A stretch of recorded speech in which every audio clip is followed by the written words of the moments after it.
అప్పులపై హామీతోమి వాద ప్రతిపాదనతో దద్దరిల్లిన శాసనసభ. బట్టి విక్రమార్క హరీష్ రావుల సవాళ్ళు. ఏడాదిలోనే ప్రభుత్వం 1.20 లక్షల కోట్ల అప్పు తీసుకుందని హరీష్ ధ్వజం. దీనిపై సభలో సమగ్రంగా చర్చించాలని డిమాండ్. ఆయా వాదనలు తోసిపుచ్చిన బట్టి 52,000 కోట్ల రుణమే తీసుకున్నామని వెల్లడి. ఎఫ్ఆర్జిఎం పరిధి దాటలేని స్పష్టీకరణ.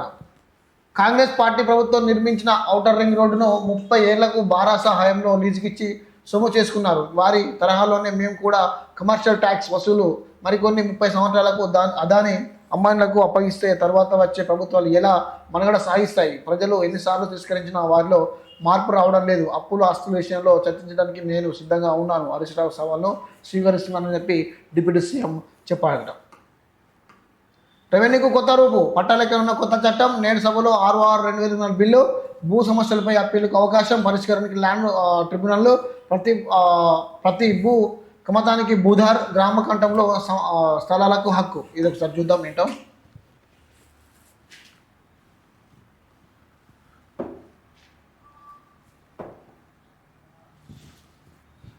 భూధార్ హక్కు ఏదో ఒకటే ఇస్తా అంటున్నారు. అది ఒకసారి చూసే ప్రయత్నం చేద్దాం.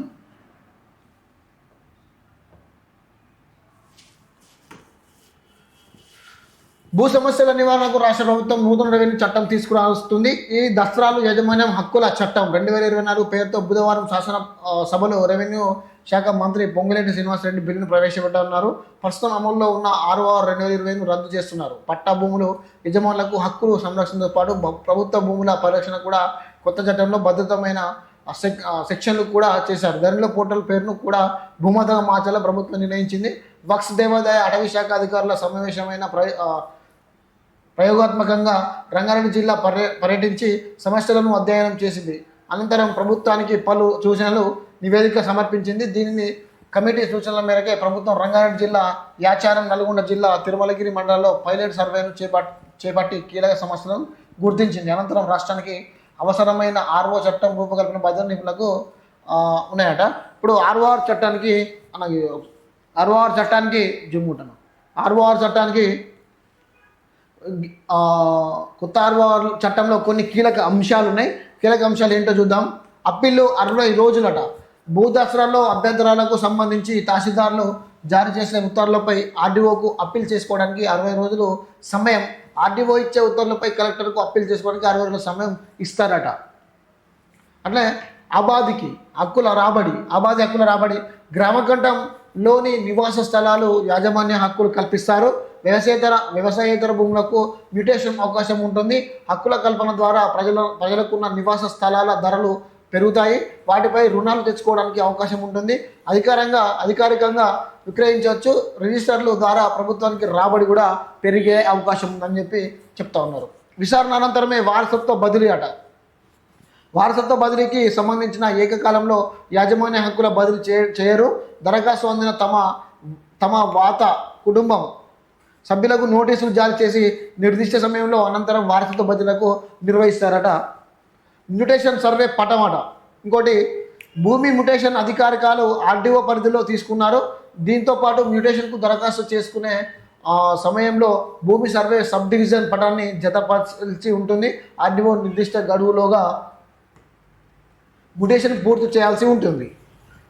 అట్లే భూదార్కు సంబంధించింది ఇది కొత్తది. భూదార్ ఏంటో ఒకసారి చూద్దాం. ప్రతి కమతానికి ప్రభుత్వం భూదార్ సంఖ్యను కేటాయించనుంది. ఇది ఎప్పటి నుంచి అనేక ప్రభుత్వం ప్రకటించాల్సి ఉంది.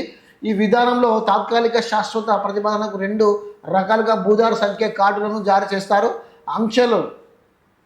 అంశాలు రేఖాంశాలు ఆధారంగా జియోగ్రాఫికల్ లొకేషన్ గుర్తించి భూములను పక్కా హద్దులు నిర్వహిస్తారు. ఇప్పుడు ఏదైతే ఉందో మ్యాప్ పరంగా చూసి బౌండరీస్ నిర్ణయించి భూమిని ఆధారంగా తీస్తారట. సుమోటోగా సమీక్ష చేస్తారట. ఏమైనా భూములు లేదా భూమలకు సంబంధించి వచ్చిన ఫిర్యాదులను లేదా సక్రమం కాని భూములు రికార్డుపై ప్రభుత్వం తనంతట తాను సమీక్ష చేసి అధికారం ఉంటుంది. అయితే సంబంధించిన వ్యక్తులకు నోటీసులు ఇచ్చి వారి వివరణ తప్పనిసరిగా నమోదు చేయాల్సి ఉంటుందట. ఇంకోటి క్రిమినల్ చర్యలు ఉంటాయట. ఎట్లుంటుందో ఒకసారి చూద్దాం. ప్రభుత్వ భూములను ఎక్కడైనా దొడ్డిదారిన పట్టాపాస్ పుస్తకాలు పొందిన జారీ అయిన వాటిని రద్దు చేసి అధికారం కలెక్టర్లకు ఉంటుంది.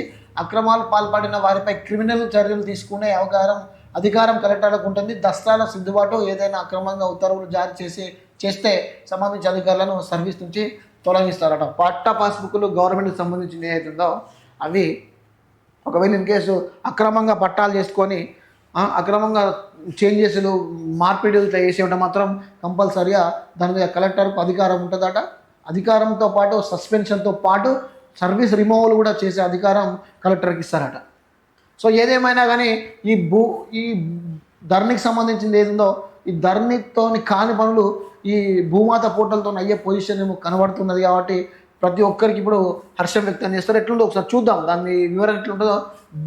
భూమాత పోర్టల్ వచ్చిన తర్వాత మిగతా ప్రాసెస్ ఎలా ఉంటుందా, సేమ్ ధరణి లెక్కనే ఉంటుందా లేదంటే భూమాత పోర్టల్ లెక్కన ఉంటుందా చూడాలి.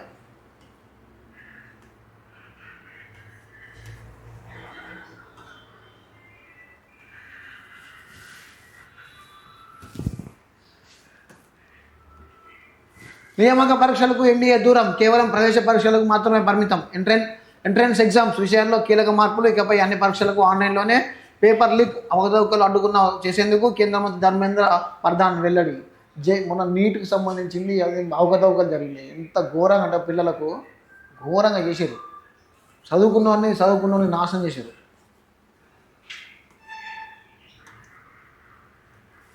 A1గా కేటీఆర్ ఫార్ములా ఈ కార్ రేసులో. A2గా ఐపీఎస్ అరవింద్ కుమార్ కేసు నమోదు చేయాలని ఏసీబీకి సీఎస్ శాంతికుమార్ లేఖ. సిద్ధమవుతున్న అవినీతి నిరోధక శాఖ ఆఫీసర్తో భేటీ. అసెంబ్లీ సెషన్లో ముషాక అరెస్టుకు ఛాన్స్. ఫార్ములా ఈ కార్ రేసులో నిధులు గోల్మాల్ వ్యవహారంలో ఆరోపణలు ఎదుర్కొంటున్న కేటీఆర్పై కేసు నమోదుకు రంగం సిద్ధమవుతుంది. కేసు నమోదు చేయాలని సీఎస్ శాంతికుమార్కి మంగళవారం ఏసీబీ అధికారులకు లేఖ రాశారు. ఈ కేసులో A1గా కేటీఆర్, A2గా నాటి పురపాలక శాఖ స్పెషల్ సిఎస్ అరవింద్ కుమార్ను చేర్చబోతున్నట్టు తెలిసింది. ఏడాది పాలనపై ప్రజల నుంచి పాజిటివ్ రెస్పాన్స్ ఉన్న తరుణంలో కేటీఆర్ని అరెస్ట్ చేస్తే ఎలాంటి పరిణామాలు జరుగుతాయనే ఆలోచనలో అధికార పక్షం ఉన్నట్టు టాక్. అసెంబ్లీ సమావేశంలో ముగిశాకనే ఏసీబీ యాక్షన్ ప్లాన్ అమలు చేయబోతున్నారని పక్కగా అన్ని అనుమతులు ప్రొసీజర్స్ కేటీఆర్ అరెస్ట్ ఉండబోతుందనే అభిప్రాయాలు వ్యక్తమవుతున్నాయట. ఇప్పుడు మనోడిని A1గా పెడతారట, A2 అరవింద్ని పెడతారట. ఎవరు మన స్పెషల్ జిహెచ్ఎంసీ స్పెషల్ అటినా, ఈయన జిహెచ్ఎంసీ ఏసీబీ స్పెషల్ అటినా ఈయనను పెడతారట సెకండ్.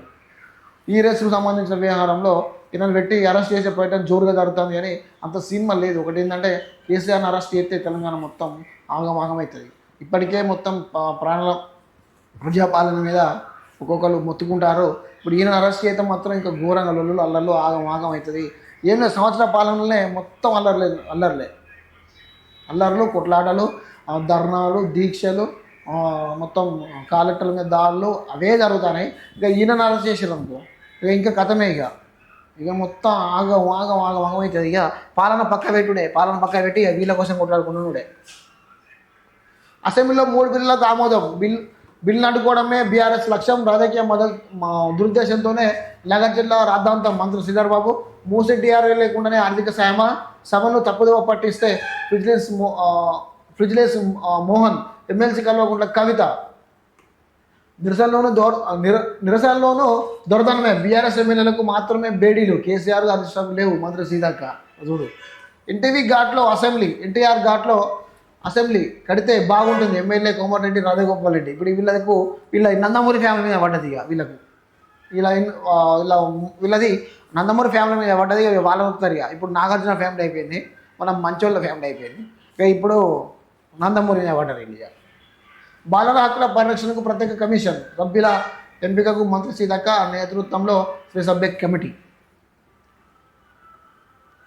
అసెంబ్లీ వేదికగా బావబామార్దుల బలబలాలు. ఉనికి కోసం పోటాపోటీగా ప్రోగ్రామ్స్. సర్పంచ్ బిల్లుపై హరీష్ రావు వాకౌట్. లగాచెల్ల ఘటనపై కేటీఆర్ ప్రెస్ మీట్. ఒకరి ప్రోగ్రాంకు మరొకరు వెళ్ళొద్దని కండిషన్. ఇప్పుడు వీళ్ళిద్దరూ బలాబలాలు చూసుకున్న టైంలో నా ప్రోగ్రాంకి నువ్వు రావద్దు, నీ ప్రోగ్రాం నేను రావద్దు, వచ్చి చేసేది ఏమున్నది, ఎవరి ప్రోగ్రాం వాళ్ళే చూసుకున్నాం అని చెప్పి అంటున్నాడు. కొత్త జీపీలు వద్దు, రాజకీయ ప్రజల కోసం ఏర్పాటు చేయొద్దు, నిబంధనల మేరకే వ్యవహరిస్తున్న ప్రభుత్వం. 60 కొత్త జీపీలు ప్రతిపాదనకు తిరస్కరించిన మంత్రివర్గం. ఇన్ఛార్జి మంత్రి ద్వారానే ప్రపోజల్స్ రావాలని స్పష్టం. కేసీఆర్ హయాంలో ఇష్టారీతిగా ఏర్పాట్లు, నిధులు లేక ఇబ్బందులు పడుతున్నారని అభిప్రాయపడ్డ సీఎం. బుధుడియో ఇష్టం వచ్చినట్టు గ్రామ పంచాయతీ క్రియేట్ చేస్తున్నారు. ఇది వద్దు అని చెప్పి మనోళ్ళు చెప్తా ఉన్నారు. అసలు ఏంటి చూద్దాం ఒకసారి. రాజకీయ ప్రయోజనాల కోసం కొత్త గ్రామ పంచాయతీలు ఏర్పాటు చేయొద్దని ప్రభుత్వం నిర్ణయించినట్టు తెలిసింది. ప్రజల్లో దీర్ఘకాలిక ప్రయోజనాలను దృష్టిలో ఉంచుకొని మాత్రమే డెసిజన్ తీసుకోవాలని భావిస్తున్నట్లు తెలిసింది. సోమవారం అసెంబ్లీ కమిటీ హాల్లో మంత్రివర్గం సమావేశమైంది. ఈ సందర్భంగా ఎజెండాలో ఉన్న కొత్తగా 69 గ్రామ పంచాయతీలు ఏర్పాటుకు ప్రతిపాదన కేబినెట్ ముందుకు వచ్చింది.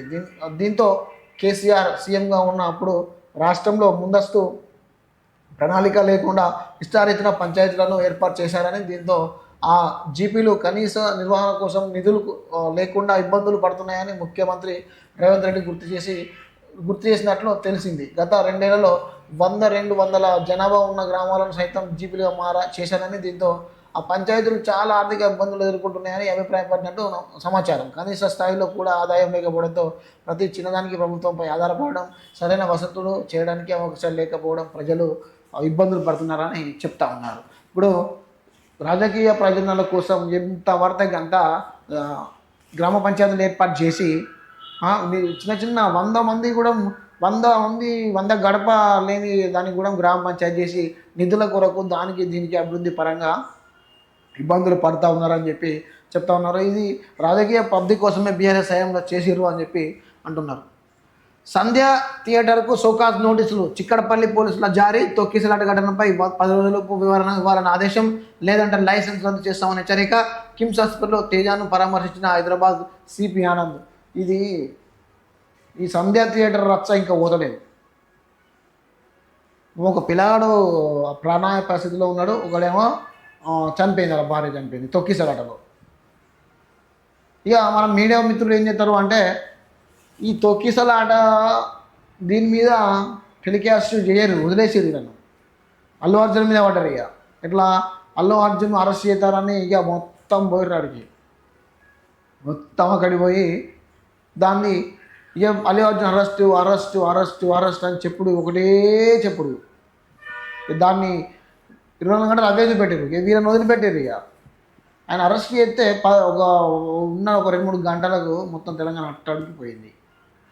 కానీ ఈయన ప్రాణాపాయ స్థితిలో ఉన్నాడు. మరి ఈయన దగ్గర పోయి టెలికేస్ చేసే ప్రయత్నం వాళ్ళు చేస్తారా? ఇవ్వడు చేయరు.